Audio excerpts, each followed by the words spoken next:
High audience and viewers, welcome to all my this video. Hindu ধর্মাবলম্বীদেরকে জানাচ্ছি নমস্কার ও হরে কৃষ্ণ। ইসলাম ধর্মাবলম্বীদেরকে আসসালামু আলাইকুম এবং বৌদ্ধ ধর্মাবলম্বীদেরকে জানাই সাওয়াদিকা। আর অন্যান্য ধর্মাবলম্বীদের ও অন্যান্য সম্প্রদায়ের মানুষজনদেরকে জানাই আদাব। কেমন আছেন আপনারা সবাই? আই হোপ সবাই আপনারা ভালো আছেন। আমি সৃষ্টিকর্তার কৃপায় কোনোরকম মোটামুটি ভালোই আছি। সামনেই দুর্গাপুজো আর আজকে রবিবার, এই জন্য আমার বাবা বাসাতেই আছে, তো তাই আর কি ভাবছি আজকে থেকেই দুর্গাপূজার কেনাকাটা স্টার্ট করে দেবো। সুতরাং সকাল থেকে এই ভিডিও স্টার্ট করে দিলাম। So let's start the blog.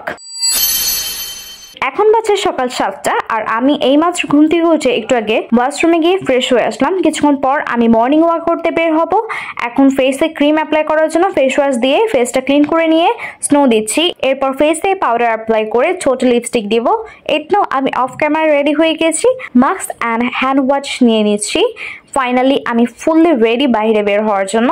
Morning walk করে এসে দেখি দীপায়ন ওর জেঠিমার রুমের জানালার সামনে দাঁড়িয়ে আছে, তাই ওকে একটু ভিডিও করে নিলাম। আর আমি বাসায় আসার সাথে সাথেই শ্রেয়াও চলে আসে। বাই দ্য ওয়ে, আমরা ব্রেকফাস্ট না করেই মর্নিং ওয়াক করতে চলে গিয়েছিলাম এবং বাসায় এসে আমরা অনেক হাংরি হয়ে যাই।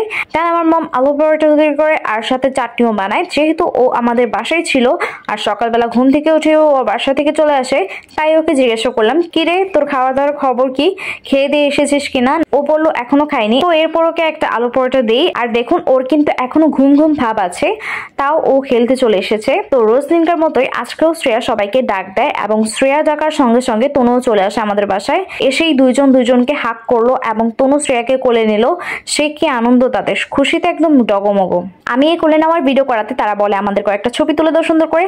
আর আমিও রাজি হয়ে গেলাম এবং বললাম তোরা শুধু পোজ দিতে থাক, আমি ছবি তুলছি। জাস্ট দেখুন কি সব পোজ দিয়েছে। তনুর এত ভ্যারাইটি পোজ দেখে আমি তো পুরাই অবাক। আর এই যে উনি তো ছোট্ট বড়ি, তাই উনি পোজ টোজ কমই জানে। আমি ওকে কয়েকটা পোজ বলে দিচ্ছিলাম। তারপর দুজনে অনেক জোরাজোরি করলো আমার সাথে সেলফি তোলার জন্য। আমি কি আর করবো, এদের কথা তো আমি ফেলতেই পারি না, তাই সামনের ক্যামেরা দিয়ে একটা ভিডিও করে নিলাম। আমি যেহেতু স্ন্যাপচ্যাট দিয়ে পিক তুলছিলাম, তাই তনু বারবারই বলতেছিল বউ সাজার একটা এফেক্ট দাও। আমি তো খুঁজেই পাচ্ছিলাম না এরকম এফেক্ট। তারপর এই যে এই এফেক্টটা চোখে পড়লো, তাই এটা দিয়ে এডিট করে দিলাম। এটা যা ফানি লাগছিল একদম বলার মতো না। বউ সাজার জায়গায় একদম জামাই সাজাই দিছি। আজকে সকালে এরা ছবি নিয়েই মেতেছিল, রান্নাবাটি খেলা হয়নি, সাউন্ড বক্স ছেড়ে নাচাও হয়নি। তাই আবার দুপুরবেলা চলে এসেছে বাকি কাজগুলো সম্পন্ন করার জন্য। ও যখন এসেছিল তখন আমরা লাঞ্চ করছিলাম আর ও দুপুরবেলা বাসা থেকে লাঞ্চ করে এসেছিল। কিন্তু ইলিশ মাছের গন্ধ পেয়ে বলো তোমরা কি খাও, কেমন জানি একটা সুন্দর মাছের গন্ধ পাচ্ছি। পরে বললাম আজকে বাপি বাজার থেকে বড় একটা তাজা ইলিশ মাছ এনেছে, তো ওটাই কেটে কুটে রান্না করা হয়েছে। আর এখন আমরা ইলিশ মাছের তেল দিয়ে ভাত মেখে ইলিশ মাছ খাচ্ছি। পরে ও বললো আমিও ইলিশ মাছ খেতে পছন্দ করি। তারপর কথার খাতিরে বললাম তুমিও কি খাবে? ও তো সাথে সাথেই রাজি, একদম চেয়ারে বসে পড়লো। তারপর ওকে ইলিশ মাছ দিলাম। আর ইলিশ মাছের সাথে ইলিশ মাছের ডিমও ছিল আমার জন্য, যেহেতু আমার চোখে যদি কম পাওয়ারওয়ালা গ্লাসেস পড়তে হয়, তাই কোনো মাছের ডিম পাওয়া গেলে সেটা আমার জন্য বরাদ্দ থাকে। তা সে আবার ওই ডিম দেখে বলে আমি ইলিশ মাছ খাবো না, ইলিশ মাছের ডিম খাবো। একটা কথা আছে না, আসতে বললে বসতে চায়, বসতে বললে শুতে চায়, ব্যাপারটা ওইরকমই।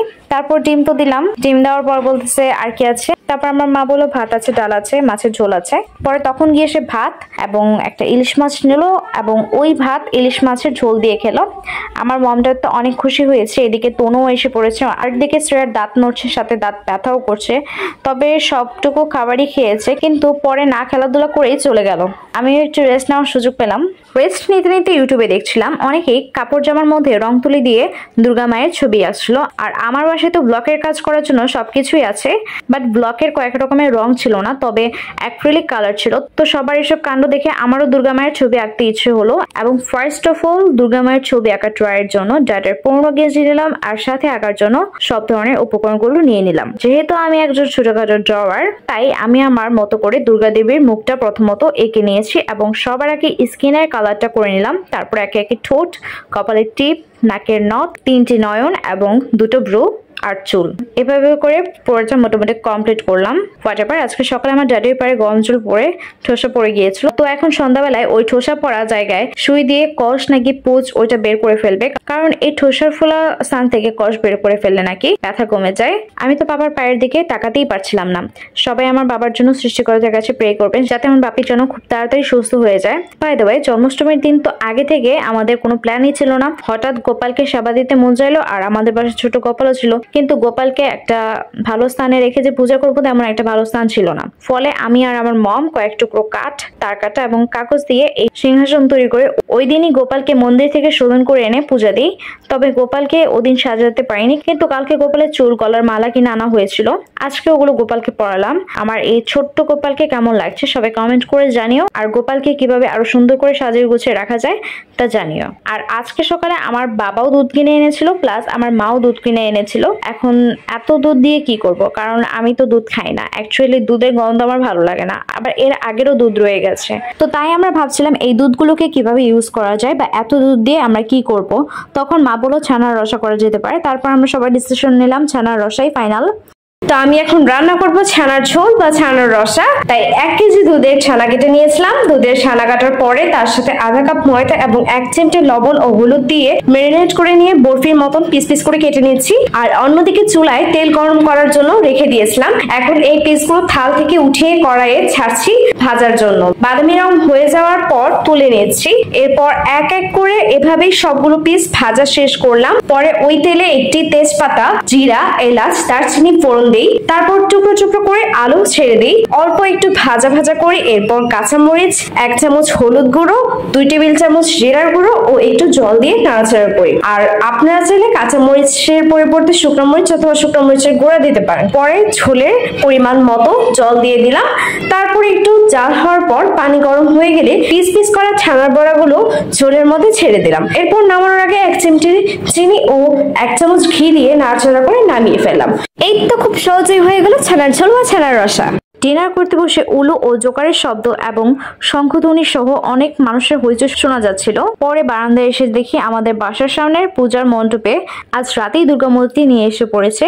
যদিও রাত 12টার পর আজকে পঞ্চমী পড়ে গেছে, আর পঞ্চমীর পর ষষ্ঠীতে বদন হবে, তাই হয়তো আজকে মণ্ডপে মূর্তি আনা হয়েছে। আর আজকাল দেখছি মানুষ আগমনী শুট করছে, যে যেভাবে পারছে সেভাবেই ফটোশুট করে ফেসবুকে পোস্ট করে দিচ্ছে। তো সবার এসব কাহিনী দেখে আমারও ইচ্ছে হলো আগমনী শুট করার।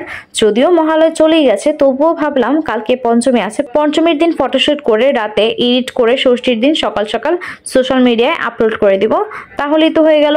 তো সেই জন্যই ভাবছি কি করে, কি দিয়ে এবং কিভাবে এই আগমনী শুটটা করা যায়। তো ভেবে দেখলাম যে আগমনী শুট করার জন্য আমার মোটামুটি সব জিনিসই আছে যা দিয়ে এই আগমনী শুটটা করা যেতে পারে। কিন্তু এত বছর ধরে নাচ করছি, প্লাস দুর্গা মায়ের গানেও নেচেছি, তাও আমার কোনো ত্রিশূল ছিল না। বাট এমন অবস্থায় এসে আমি ত্রিশূলের কথা চিন্তা করছি। এর জন্য মোবাইলে সব জায়গায় সার্চ দিলাম কোথায় ত্রিশূল কিনতে পাবো, কিন্তু সব ইন্ডিয়ান লোকেশন অ্যান্ড ইন্ডিয়ার ভিডিও ছিল।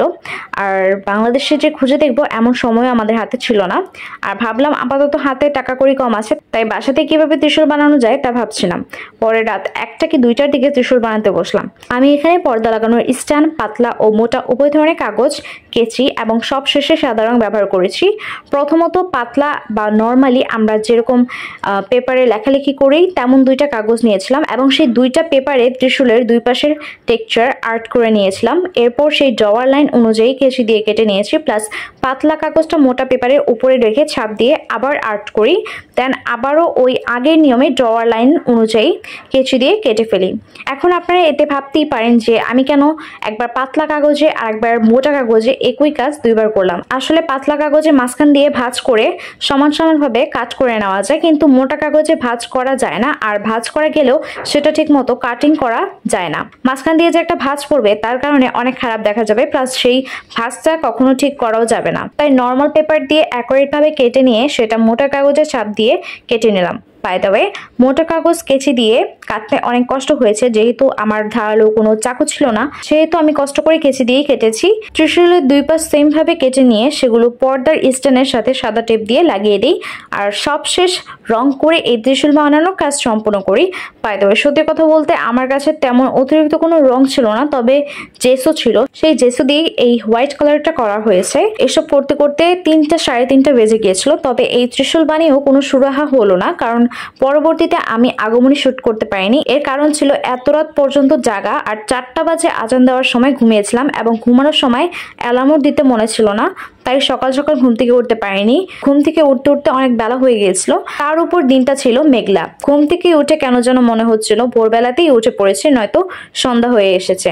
মানে আকাশ মেঘে আচ্ছন্ন ছিল। ঝড় বৃষ্টির কথা চিন্তা করে আর আগমনী শুট করা হয়নি। আবার একদিকে ভেবে দেখলাম যে মা দুর্গার তো আগমন হয়েই গেছে, এখন আর দুর্গা এসে যে এমন নাটক করে লাভ কি। তো এরকম কথা চিন্তা করতে করতে এই ত্রিশূল আর কাজেই লাগেনি।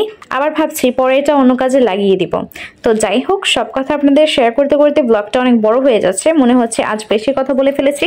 তো এখন আর খুব বেশি বকবক করবো না, আজ এতটুকুই। এই ছিল আজকের ভিডিও। আমার ভিডিওটি দেখার জন্য আপনাদেরকে অনেক অনেক ধন্যবাদ। আর আমার ফেসবুক, ইউটিউব অ্যান্ড লাইকি টিকটকের ভিডিওগুলো যদি আপনাদের ভালো লাগে তাহলে অবশ্যই সবাই ভিডিওতে লাইক, কমেন্ট অ্যান্ড শেয়ার করে দিবেন। সবাই ভালো থাকবেন, নিরাপদে ও সাবধানে থাকবেন, আর সবাই সুন্দর ও সুস্থ থাকবেন এবং নিজের ও সবার খেয়াল রাখবেন। তো আজকের মতো বিদায়, দেখা হচ্ছে দুর্গাপুজোর মার্কেটিং এর ভিডিওতে। Tata, bye bye.